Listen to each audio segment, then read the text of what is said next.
seen, it was a sad moment for Mercedes driver George Russell and our Mercedes fan Ethan Evans as George pulled up on the pit exit, and it was quite an old-fashioned PU failure.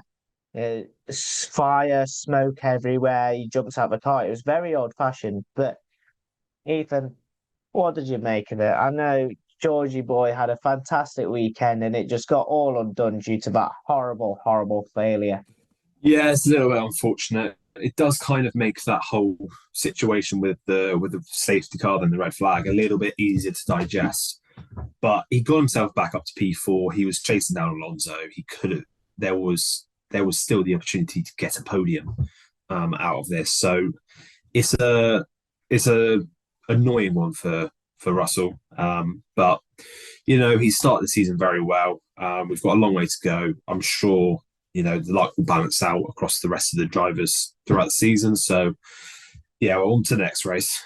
And we saw some very good bit of action for the next 30 laps. I didn't think we saw many incidents happen until we go to lap 47 and we see a certain Max Verstappen an excursion at the penultimate turn. I was hoping and I was thinking that maybe something happened to his car, but it was only a little excursion, and he obviously just drifted out wide.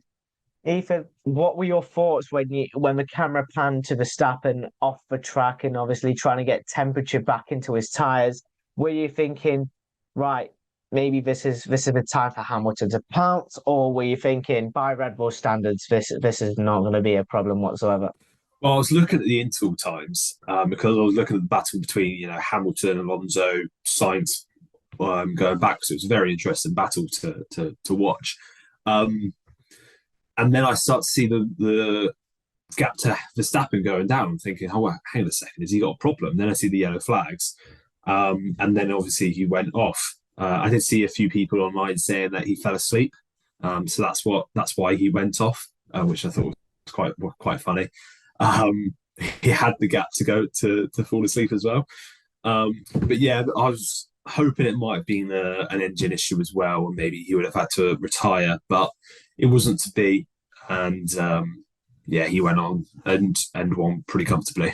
Maxi Taxi got asleep. If you know the Insta Reels, you know. If you know, you know. If you know the account, Max, the people that call him Maxi Taxi is goated. And go. I'm promoting someone else's social media, but just go and watch their Insta Reels. They're top quality, especially after race weekends like this one. But moving swiftly onwards, more chaos, even more chaos happening in the latter stages. But I think one move to highlight, we talked down McLaren, but Lando Norris does not want to be talked down. Absolutely fantastic move. After one move got declined by Hulkenberg, the second move, different gravy. Into turn 12, goes down the inside, I believe, because Hulkenberg went on the outside, and he went into the gravel trap, but continued on. Just pure brilliance. I think that's what Lando Norris is known for, making good moves, and I think he got that move out of a Daniel Ricciardo playbook as the Aussie was watching on. Yeah, I think it was down into turn 11 that he kind of done a bit of a fake. He pushed Hulkenberg onto the inside at the end of that DRS zone, caused him to make a little bit of a mistake, and then into turn 12, you don't ever see overtakes done there. So it was a very, very impressive move from Norris there. But he's had the pace here in Australia and wanted to make the most of it. So he done a very good job. I think one thing to pinpoint about Lando Norris is a fighter. He's not a give-inner. He's very much a fighter, and I think especially with McLaren's pace this season so far, I think the man needs to fight for every single position he can get this season, and he did so very well on lap 52. But then a lap later, Hulkenberg's teammate Kevin Magnussen retires.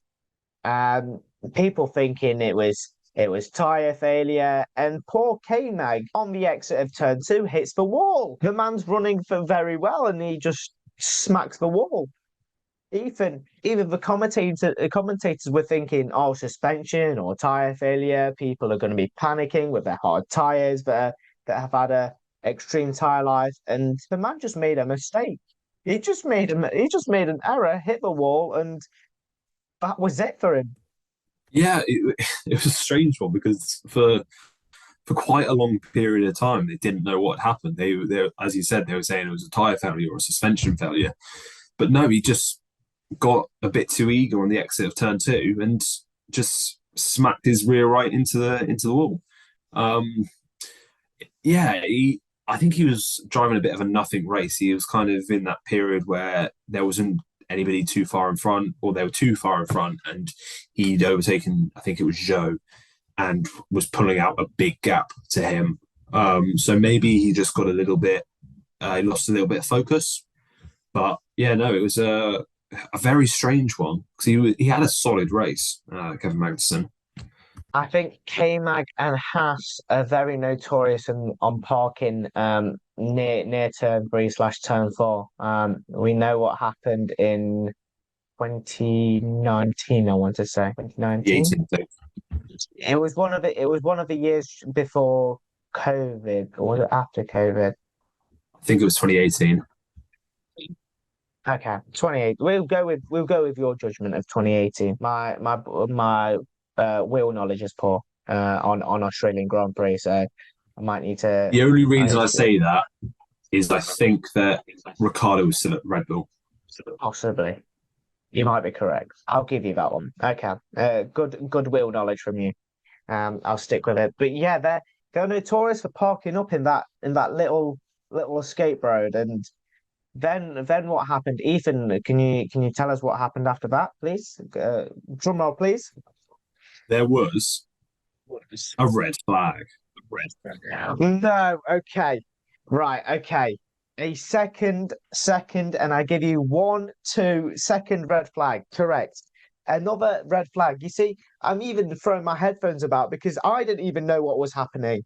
The drivers, you see debris on the track, and Hamilton, especially the complainer he is, he's like, oh, there's too much debris. This needs to be red flagged. And of course, it got red flagged. Michael Massey jumped into the office. No, red flag, get it on, put the red flag in. Michael Massey didn't actually do that, or he might have. Don't quote me on it. I've not seen him do it, and I've not seen him online doing it. So please, I'm holding my hands up, and I don't know whether he did that. But then again, it could have happened. But yeah, we saw another red flag, and carnage just ensued. Obviously, to the paddock. We saw the drivers. What was that? I think I said, well, it's safe to say with the amount of chaos that happened on Michael Massey's first visit back to the paddock, it's a strong possibility he had something to do with it. We're not going to mention Michael Massey again, okay? We might join the third red flag, but that's a story for another day. Michael Massey is safe here, not. But yeah, chaos ensued, people back into the pits, and then the third start. Ethan, talk us through the third start because it got very interesting very, very, very quickly. Yeah, where do I begin? I did get a little bit excited because I thought maybe there's a chance of a Hamilton win here, but Verstappen quickly moved over and covered him off. Sainz tagged Alonso. Alonso ran a little bit wide, and he got tagged.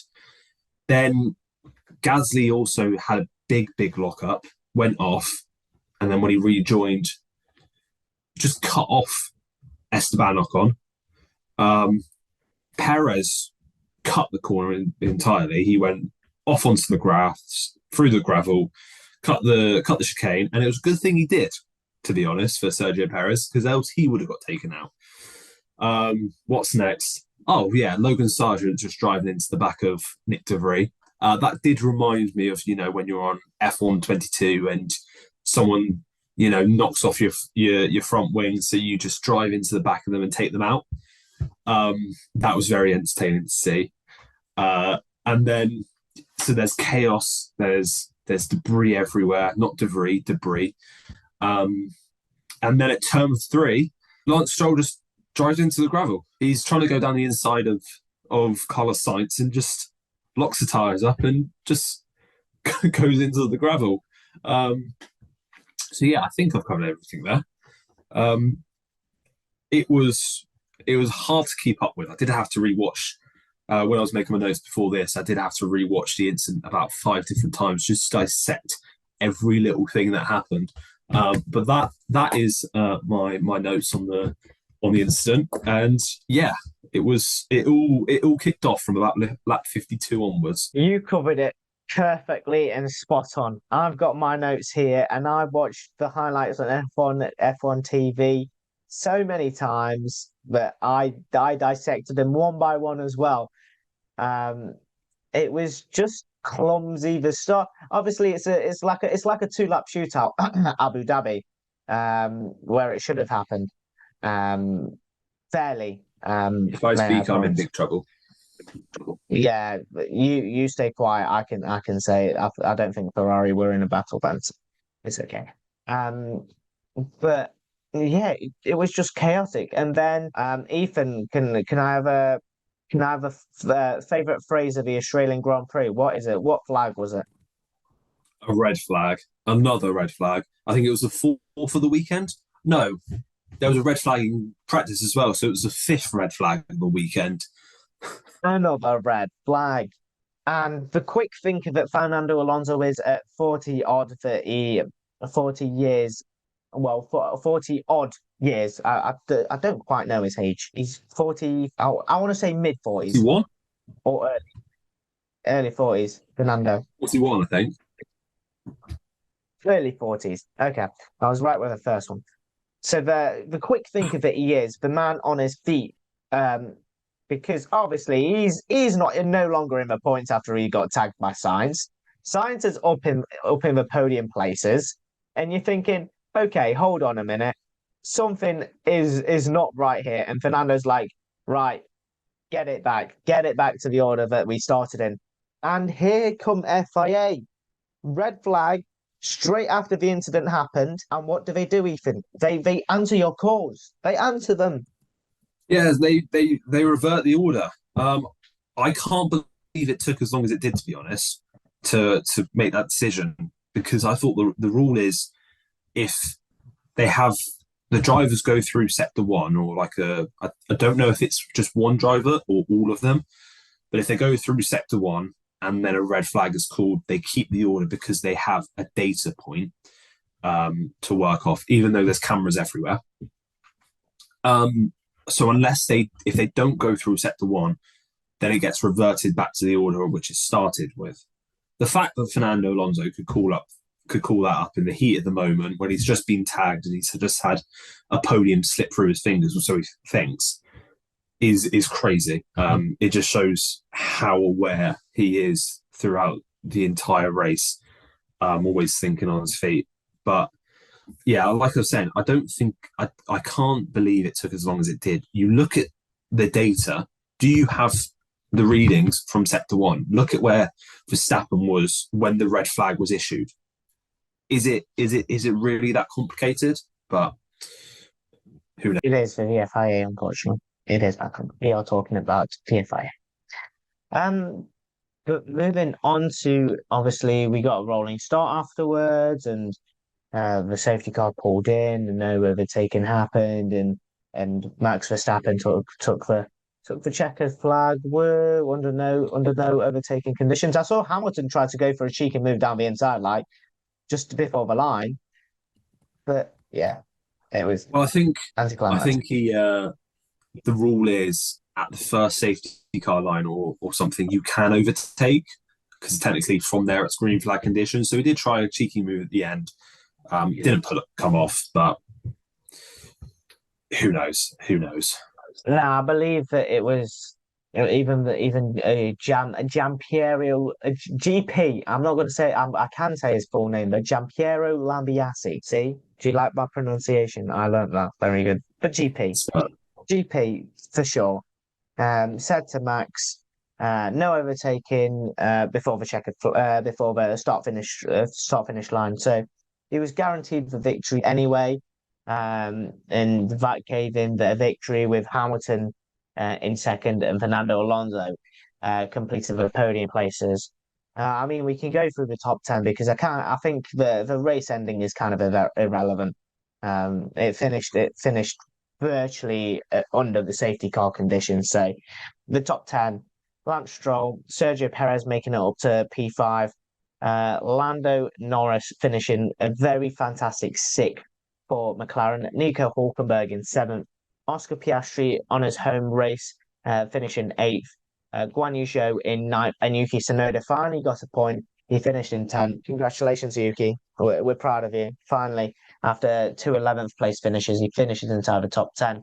Valtteri Bottas and Carlos Sainz were the final race finishers, with the retired drivers but classified Pierre Gasly, Esteban Ocon, Nick De Vries, Logan Sargent, and Kevin Magnussen, with three retired drivers: George Russell, Alexander Albon, and Charles Leclerc. It's time for our driver ratings 1 to 10. I think this episode has been long enough. I think you're kind of sick of us by now, because we've just been rambling and rambling and rambling on regarding the Australian Grand Prix. But then again, what else have you got to listen to? There's a couple of a week gap now. I mean, come on, dilly ding, dilly dong, wake up. You can listen to us and you can hear our ramblings. So, Ethan, we're going to start with the race winner, Max Verstappen. What rating did you give for Max? Well, I gave him an 8.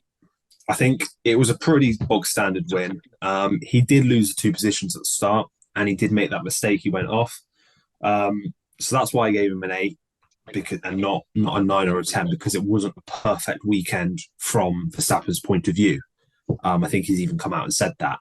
I can't believe Sky Sports have come out and said something like, "Is this Verstappen's best ever win?" I don't even think it's one of his best 30, and he's got about 34 wins, to be honest. So yeah, I gave him an 8. It was a good performance, don't get me wrong, but it wasn't an exceptional performance. Yeah, again, I'm going to agree with you. I've given Max Verstappen an 8, purely on the basis as what you've just mentioned. It was a bog standard win. We knew as soon as he got onto pole position, we knew that he was going to fly off into the distance. He coped with the chaos that happened, and obviously got the race victory under safety car conditions technically. So it wasn't a fantastic weekend. It wasn't a breathtaking weekend by a long stretch of the imagination for Max Verstappen, but a race victory is a race victory nevertheless, and he gets an 8 from me. Moving on to Lewis Hamilton. I'll start with Lewis. I'll let you take the second reins on this one and being a Mercedes fan. But I've given Lewis a 9. I think he's done this with this weekend especially. I think last weekend was a benchmark of things to come for Lewis Hamilton. Last weekend being the last round in Saudi Arabia. But I think it was a benchmark for him in Jeddah, and I think he's stepped up to the plate in Melbourne, in Albert Park. He performed well in qualifying P3, moved up a position in the race, obviously capitalized on his teammate retiring due to a PU issue. But I don't think you can disagree with me that it would have been a 10 out of 10 weekend if he had won, if he'd contained the race victory and the race lead over Max Verstappen. But a 9 for a second place finish is as pretty much as good as you can get. Yeah, I think maybe I'm being a little bit biased here, but I have given him a 10 on the basis that I don't know what more he could have done. Maybe he could have outqualified his teammate. Maybe he could have fought Verstappen on that last lap, but the Red Bull was so much quicker than the Mercedes. The fact that we're even talking about, Lewis Hamilton finishing second and having a chance of winning a race goes to show how good a performance he put in. So maybe I'm a little bit biased, but yeah, I gave him a 10. Clear bias. No, I'm joking. I think it's fair and accurate for you to give a Mercedes driver a 10. I think just finishing on the podium, not far away from obviously Max Verstappen due to the safety car, but just to be battling for Red Bull for a couple of laps, I think it goes a long way for Mercedes. Moving on to the two Aston Martins, Fernando Alonso first, he finished third. I've only given him a 7.5. I don't think this is this was a vintage Fernando Alonso performance. Obviously, he got bogged down during the opening laps. He was overtaken a few times, but I don't think it was a vintage Fernando Alonso performance. I think that Jeddah and Bahrain obviously are his highlights so far. Australia, it's another P3 finish. He's got three of those now in a row. I think the only way for him to get a rating above an 8 for me at the moment is if he can qualify inside the top three and potentially finish the race in second. I don't think he can only do that bit or even win the race for me. So I've only given him a 7.5. Yeah, I gave him an 8. Podium's a podium. So that's why I gave him an 8. But I think, yeah, I wouldn't disagree with what you've said. I think, it was a good performance from Alonso. Don't get me wrong, but yeah, he didn't quite hit the heights as he has in the last couple of races. Still a podium, still great points for Aston Martin, but yeah. Lance Stroll in fourth place. I've only given him a 7. I don't know whether I'm being harsh or critical on Lance, but I just think he capitalised on Sainz obviously getting that 5-second time penalty. But apart from that, I just didn't see him that often around. I just think he had a bit of a nothing race. I don't think he lit the world up with his race. I think especially going into the gravel in turn three and having that little contact with Charles. I think that's kind of hitting the heartstrings for me. But yeah, I've only given him a 7 out of 10. Yeah, similar thinking for me, but I gave him a 6. I think on another day he finishes this race 7th, to be honest. Obviously he had that Sainz penalty. Russell retired, and Pierre Gasly was running in front of him very comfortably. So on another day, Lance Stroll doesn't finish any higher than 7th. So that's why I gave him a 6. Didn't really show any pace throughout this. We talked about this whole 30-lap stint where not a lot happened, but it was an intriguing watch with, drivers pushing each other and trying to make them cause mistakes. Lance Stroll didn't have anything to do with that. So, yeah, I thought it was a poor performance, so I gave him a 6. Moving on to the second Red Bull driver, Sergio Perez. Obviously, he had that problem in qualifying, so P20 start, finished the race in P5. Should have been P6 without Carlos's penalty, which we didn't even mention, and I'm not even going to mention because I don't want to go into details about it. I don't think we have to mention the penalty. Nah, we can touch upon it, but I just really don't want to talk about it. But yeah, 6.5 for me for Perez. I just think that Red Bull he made fantastic moves. Don't get me wrong. He made brilliant moves. Maybe I might bump it up to a 7, purely on the moves. But I think with the machinery that he's got, I think he should be reaching a little bit higher, especially with the chaos that ensued. You capitalizing on mistakes, but maybe P20 was a little bit too far. Maybe he's not Max Verstappen outside the top 10 and winning the race, etc. But a 7 out of 10 for me. Yeah, I gave him a 7 as well. It was that same reasoning. You expect this from a Red Bull to finish 5th. But he was voted driver of the day, which I can't believe. Think about sort of Pierre Gasly running in 5th, ahead of Lance Stroll, ahead of numerous other cars. Yeah, 7 out of 10 for me. I'm going to big up the next driver in 6th place, Lando Norris. I think he deserves a bigging up from me. I've given him poor rating after poor rating in Bahrain and in Jeddah. So I'm going to give Lando a 7.5 out of 10. I think he obviously capitalised on the mistake of others, capitalised on the red flags, etc. But to get points, nevertheless, I think it's a motivation booster and a bit of a confidence booster for McLaren. Obviously, these mistakes aren't going to happen on the regular, but they were there when they needed to be, and Lando Norris got a sixth place, so 7.5 for me. I can't believe you got that low. I've gone for a 9 for Lando Norris. I thought he was excellent. I thought he had an excellent race. He was comfortably running in the points. I think he was 8th at the time of the red flag. Yeah, I thought he had a very, very good race. He kept his nose clean, which other drivers didn't do.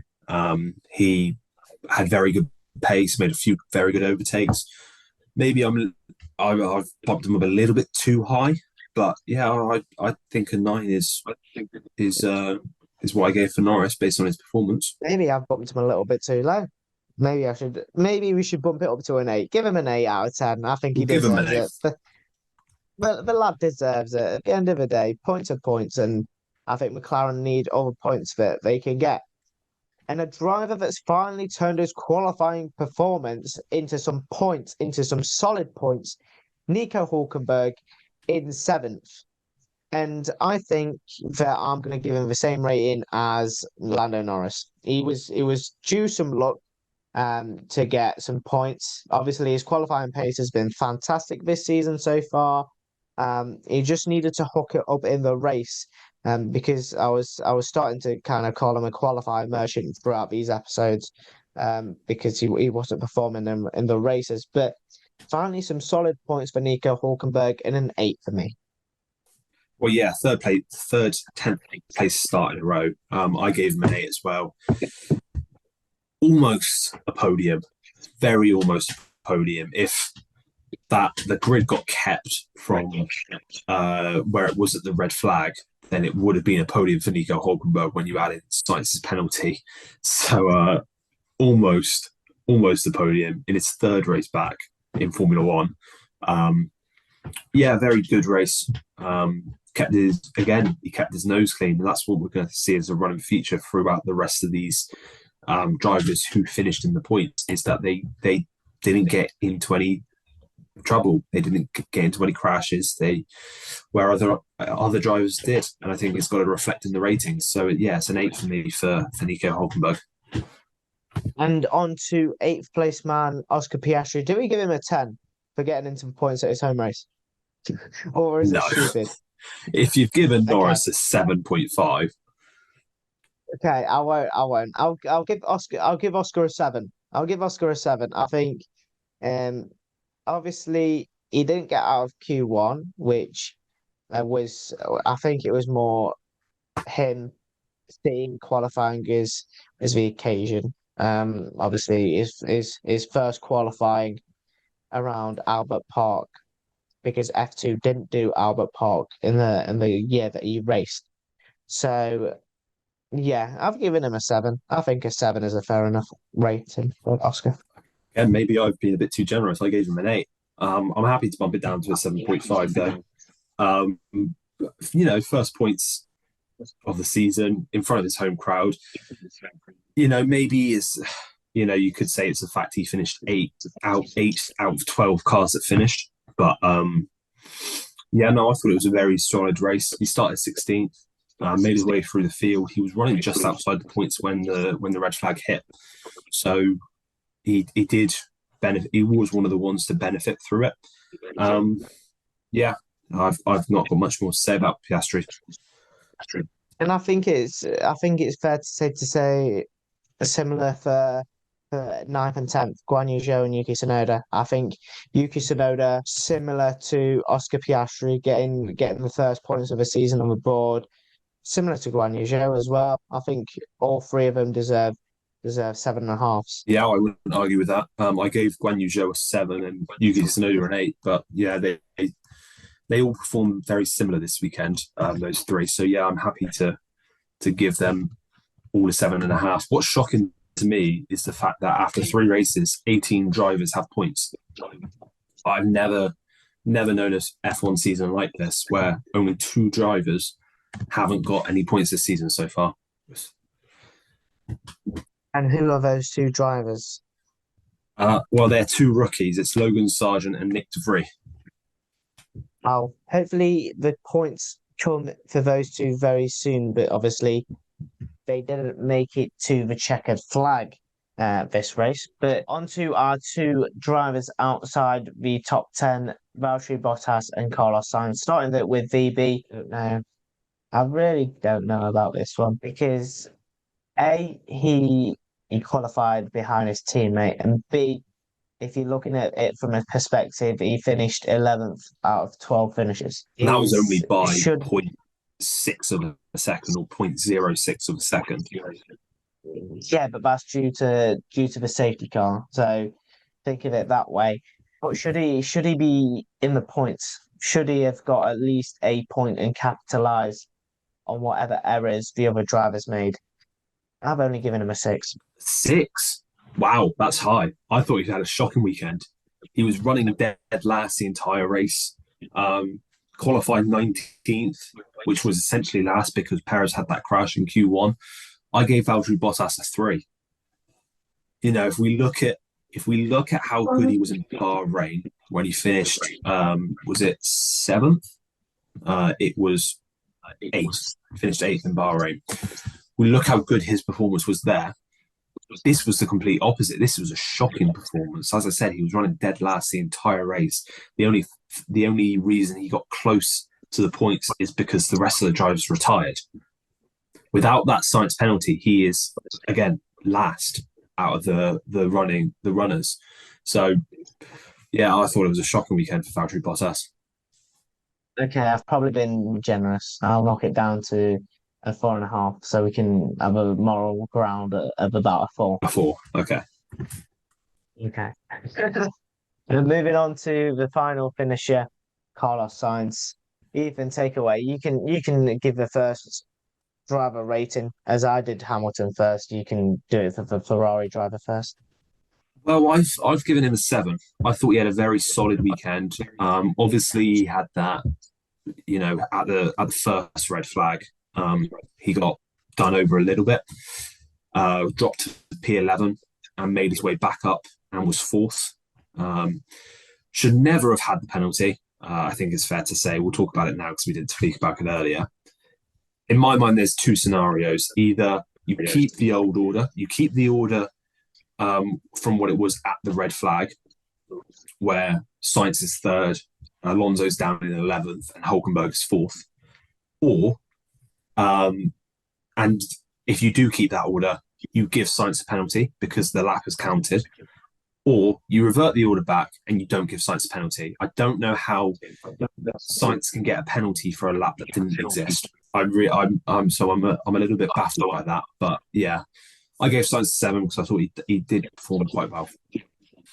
Yeah, I also gave Sainz a 7. I think he did very well to obviously battle through the field after the first red flag hit. And I'm just going to side with you on the explanation you made regarding his penalty. I don't want to go into too much details because it did hurt him. Talk to his race engineer through the radio. It did hit me hard. I didn't enjoy just Carlos being a negative and a sad Carlos because if he obviously retained his 3rd place, then yeah, possibly should have got the 5-second penalty. But because the race order was reverted to the one ahead of a restart, he shouldn't have had that penalty, and it should have been as she wrote. He should have got some decent points, and he would have once again been there on hand when Charles not been there. But yeah, it wasn't to be, and yeah, I was just relatively upset regarding it. Let's begin now with the retirees, but the ones that were classified. So, Pierre Gasly. We touched upon Pierre a little bit. Brilliant performance, running up in P5, dizzying heights of P5. I think his best performance in an Alpine car. An 8.5 for me. Very, very good race. A very, very good race. I mean, if you're running ahead of Lance Stroll as well, in arguably one of the quickest cars on the grid, it warrants a very high rating. And Pierre Gasly showed that for me. He was a very good performance. He obviously qualified it. He got his car into Q3 and then an 8.5 for me. Yeah, similar thinking for me. I gave him a 9. I think it was a very good performance. Like you said, he was running up in P5 in the fifth quickest car. I think it's fair to say. I don't think you can't argue that it's quicker than any of the front four. Yeah, a very unfortunate end, but yeah, no, a good performance nonetheless. Esteban Ocon is up next. The thing is, I didn't know what to give Ocon because he was in the wars constantly. Wherever he went, he was just in the wars. He was battling one driver then another driver, and you're just thinking he ends up in his teammate at the end of a race, and you're just thinking this just sums up the last 3 rounds for Esteban Ocon. Absolutely unlucky and unfortunate. Gave him a 6.5 personally. Yeah, I gave him a 6. Similar thinking, really. He had a decent race. He was in the points. Yeah, not too much more to add. Very sharp and snappy, and I think it's the same to say with Nick De Vries. The thing is with the 2 rookies that are coming up in our rankings, Nick De Vries and Logan Sargent, they didn't make too much of an impact, I think. And Logan Sargent less so, I think. I don't think they were outstanding like their teammates, like De Vries' teammate Tsunoda and Logan Sargent's teammate Alex Albon, the 2 senior drivers at AlphaTauri and Alfa Romeo Williams, should I say, were the 2 better drivers that weekend. So I gave both of them a 5.5. I don't think they were good. I don't think they were bad. I think they were just average. Yeah, I gave De Vries a 6. Again, average, but I'm happy to go down to a 5.5. For Logan Sargent, though, I gave him a 4. He's ruined his race there at the end by just driving into the back of De Vries. Ruined both of their races, and how he got a penalty is beyond me. Yeah, he could have had points if he kept himself, if he didn't make that mistake. But as it is, no, he made a rod for his own back, so I gave him a 4. Kevin Magnussen up next. The thing is with Kevin, I think I might go down similar routes with your Logan Sargent rating. He didn't have a well, he had an okay race, okay qualifying, and then just ruined his race by a silly error, just running into the wall. Yeah, I think I'll give him a 4.5 for me. I think just because he ruined his race in such a silly manner, like it's so easily avoidable. You're thinking that it's potentially a tyre blowout, but no, he's just smacked the wall and the tyres just come off his rear right. Yeah, 4.5 for me. Yeah, I gave him a 5. He was having a good race. Nothing spectacular, but he was having a very solid race and then ruined it. So yeah, it's got to be a 5 for me. Yeah. Georgie Russell up next. I think this is a painful one for you because it could have been so much better. Instead of a retirement, it could have been a potential podium. It could have been a potential double podium for Mercedes, the first time in forever, it seems. But I gave George a 7.5. I could bump it up to an 8 because he was just having a very good race. He was leading at one point, took the lead from Max Verstappen. Then he obviously got bogged down the order because of the red flag, and then made his way back up again. And yeah, I gave him a 7.5, which could be bumped up to an 8 if I'm swayed enough. Yeah, I don't really have an argument here. 7.5 for me. Good qualifying, good start to a race. Then he made his way through the field actually very well. So you could make the argument for an 8, but I've gone for an 8.5. Our penultimate driver, Alex Albon, still one of my stars of the weekend, regardless of his silly crash. He was obviously qualified eighth, and he was running in sixth.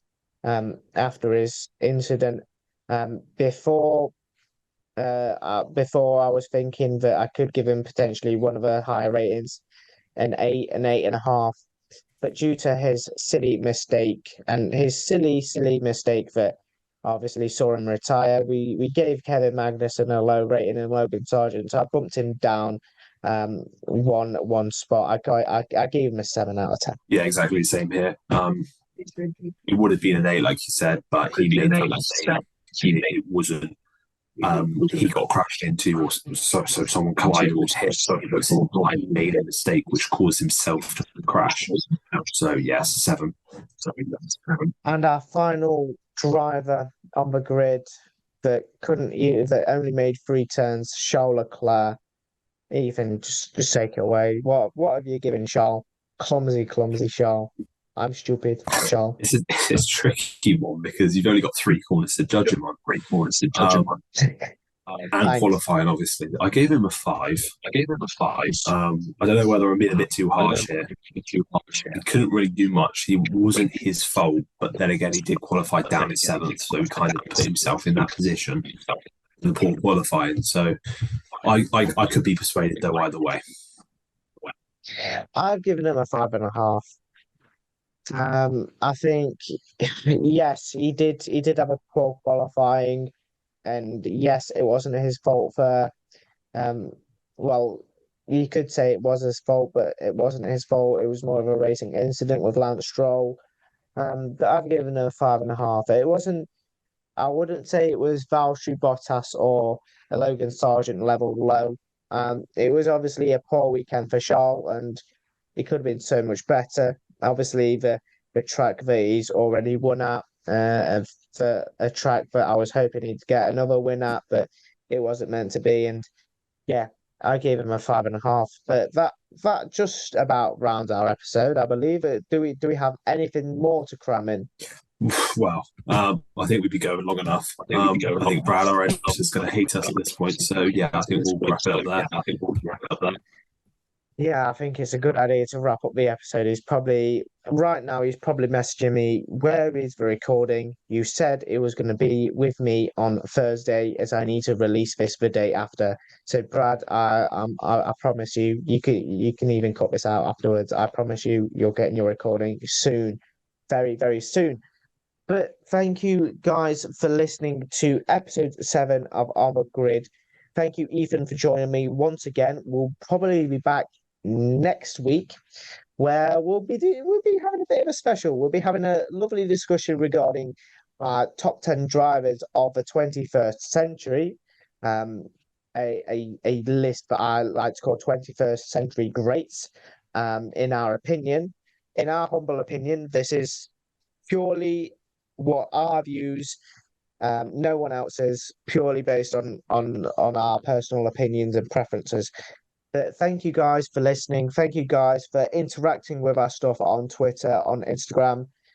Keep up the love. And we'll see you in episode 8 in only a couple of days' time.